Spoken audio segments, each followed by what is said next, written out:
Chapter 1. My Early Years.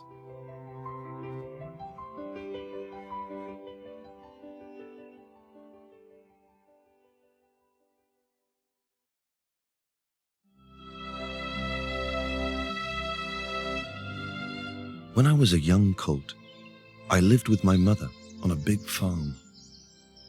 I remember a big green field with a pond in the middle of it and beautiful green trees all around. There was a small wood and a brook too.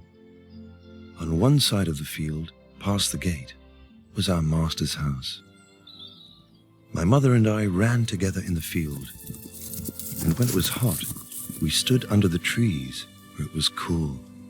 Sometimes I ran with the other young colts in the field, and we had great fun together.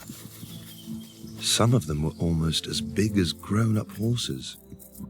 But one time, when we kicked a little as we played, my mother whinnied to me to come to her. Listen to what I say to you. The colts here are good colts, but they do not have good manners. You do have good manners, and I don't want you to learn bad ways.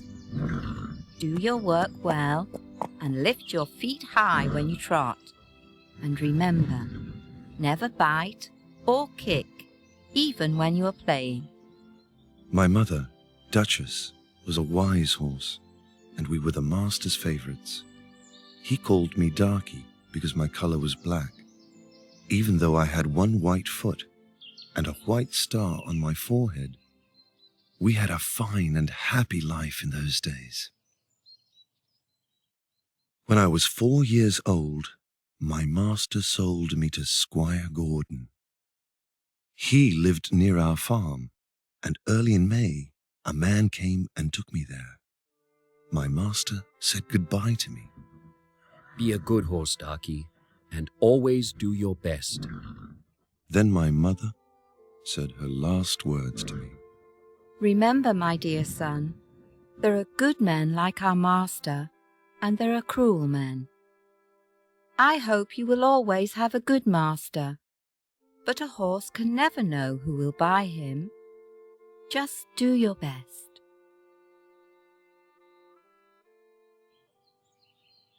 Squire Gordon's home was near the village of Birtwick. It was a great big house with a big iron gate in front of it and lots of apple trees. A long road went up to the house and gardens, and there was a big field where we horses could run and play.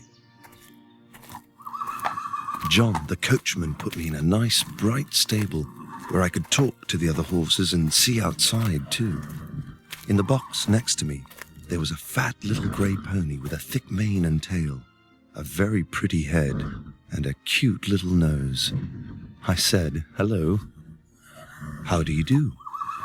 What is your name?" He looked at me and held up his head. My name is Merrylegs.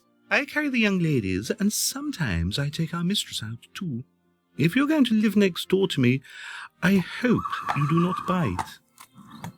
Then I saw a tall chestnut mare with a beautiful long neck. Her name was Ginger, and when she looked at me and spoke, she was angry.